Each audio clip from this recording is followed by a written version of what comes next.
So guys, let's jump back to our reading.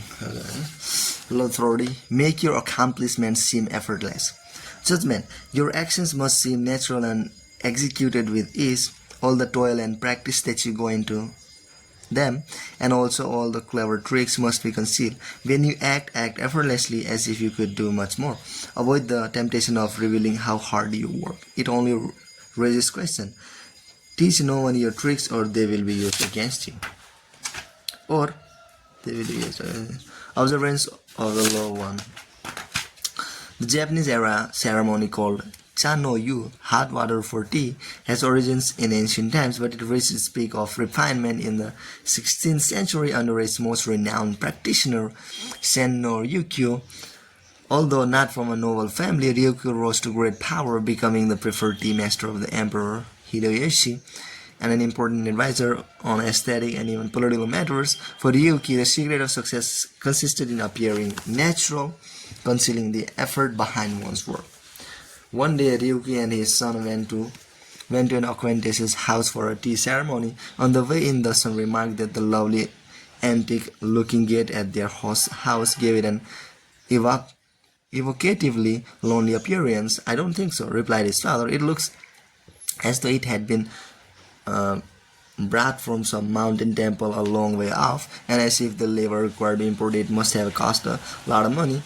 If the owner of the house had put this much effort into one gate, it would show in his tea ceremony." And indeed, Sendro Ryukyu had to leave the ceremony early, unable to endure the affection and effort it inadvertently revealed. On another evening, while having tea at a friend's house, Ryukyu saw his host go outside, hold up a lantern in the darkness, cut a lemon off a tree, and bring it in. This charmed Ryukyu. The host needed a relish for the dish he was serving, and had spontaneously gone outside to get one. But when the man offered the lemon with some Osaka rice cake, Ryukyu realized that he had planned the cutting of the lemon all along to go with this. With this expensive delicacy, the gesture no longer seemed spontaneous. It was a way for the host to prove his cleverness. He had accidentally revealed how hard he was trying. Having seen enough, Ryukyu politely declined the cake, excused himself, and left.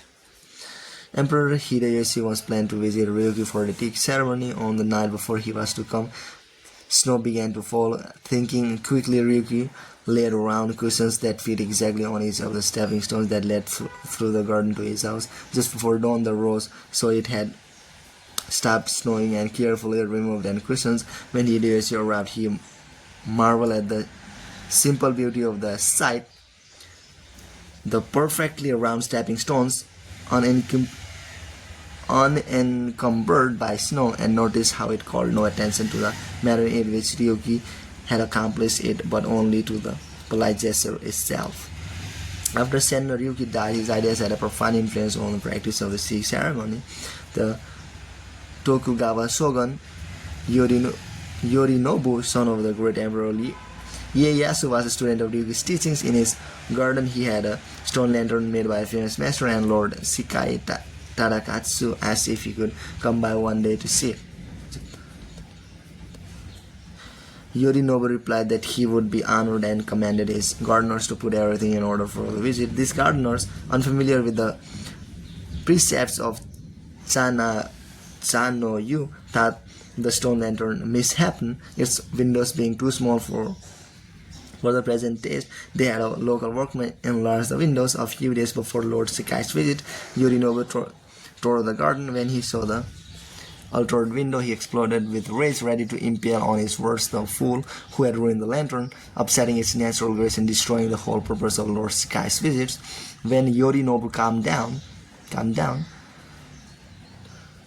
however, he remembered that he had originally bought two of the lanterns, and that the second was in his garden on the island of Kishu at great expense. He hired a whaleboat and the finest rowers he could find, ordering them to bring the lantern to him.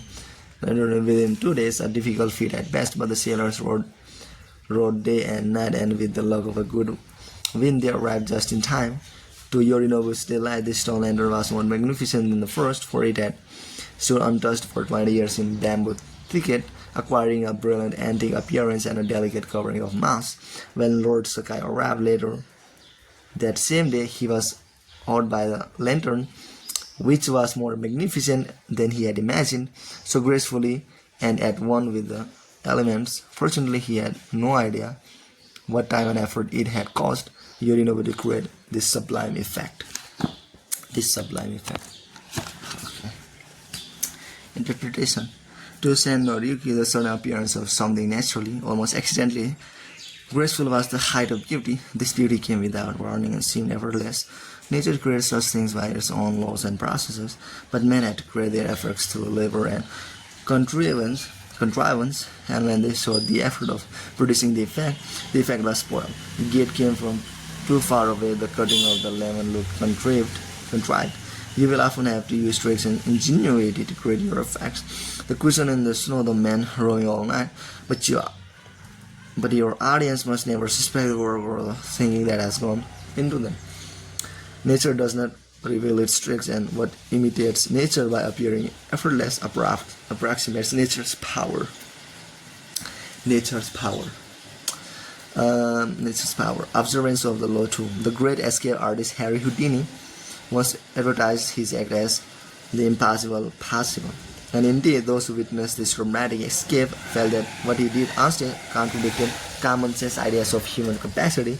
One evening in 1904, an audience of 4,000 Londoners filled the theatre to watch Houdini accept a challenge to escape from fear of manacles built as the strongest ever invented. They contained 6 sets of locks and 9 tumblers in each cup. A Birmingham maker had spent 5 years constructing them. Experts who examined them said they had never seen anything so intricate, and this intricacy was thought to make them impossible to escape. The crowd watched the experts secure the manacles on Houdini's wrist. Then the escape artist entered a black cabinet on stage. The minutes went by. The more time passed, the more certain it seemed that these manacles would be the first to defeat him. At one point, he emerged from the cabinet and asked that the cuffs be temporarily removed so that he could take off his coat. It was hot inside. The challengers refused, suspecting his request was a trick to find out how the locks worked. Underrated, and without using his hands, Houdini managed to lift the coat over his shoulders, turn it inside out, remove a penknife from his vest pocket with his teeth, and by moving its head, cut the coat off his arm. Freed from the coat, he stepped back into the cabinet, the audience roaring with approval at his grace and dexterity. Finally, having kept the audience waiting long enough, Houdini emerged from the cabinet a second time, now with his hands free, the manacles raised high in triumph. To this day, no one knows how he managed the escape. Although he had taken close to an hour to free himself, he had never looked concerned, had shown no signs of doubt. Indeed, it seemed by the end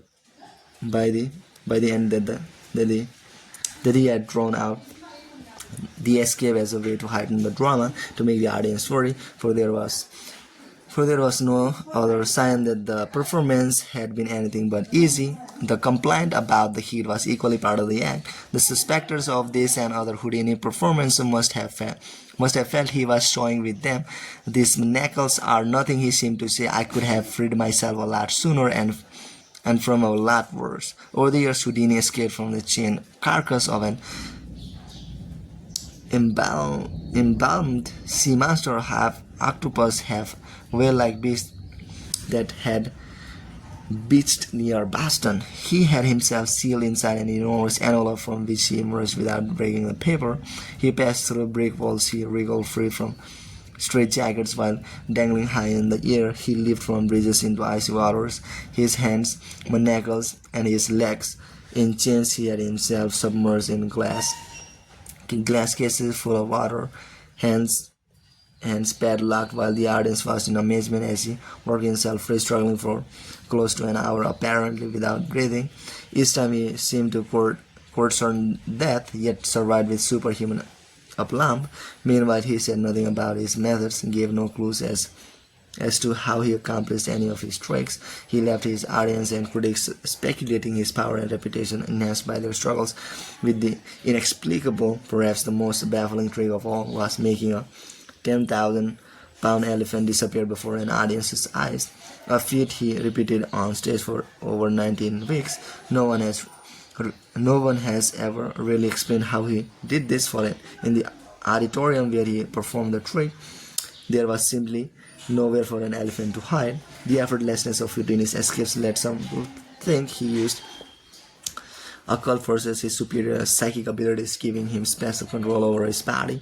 But a German escape artist named Clapini claimed to know how Houdini's secret. He simply used elaborate gadgets. Clapini also claimed to have defeated Houdini in a handcuff challenge in Holland.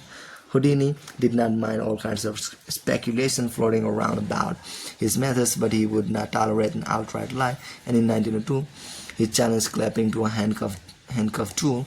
Clapini accepted. Through a spy, he found out the secrets were to unlock the pair of French combination lock cuffs that Houdini liked to use. His plan was to choose these cuffs to escape from on stage. This would definitely debunk Houdini. His genius simply lay in his use of mechanical gadgets. On the night of the challenge, just as Clapini had planned, Houdini offered him a choice of cuffs and he selected the ones with the combination lock. He was even able to disappear with them behind a screen to make a quick test and re-emerge seconds later, confident of victory. Acting as if he sensed fraud, Houdini refused to lock Clapini in the cuffs. The two men argued and began to fight, even wrestling with each other on stage. After a few minutes of this, and apparently angry, frustrated Houdini gave up and locked Clapini in the cuffs. For the next few minutes, Clapini tried to get free. Something was wrong. Minutes earlier, he had opened the cuffs behind the screen. Now the same cord no longer worked. He sweated, racking his brains. Hours went by. The audience left, and finally, exhausted and humiliated, Clapini gave up and asked to be released. The cuff that Clapini himself had opened behind the screen with the word "clefs," French for keys, now clicked open only with the word "fraud." Clapini never figured out how Houdini had accomplished this uncanny feat. So that's it, guy. Bye.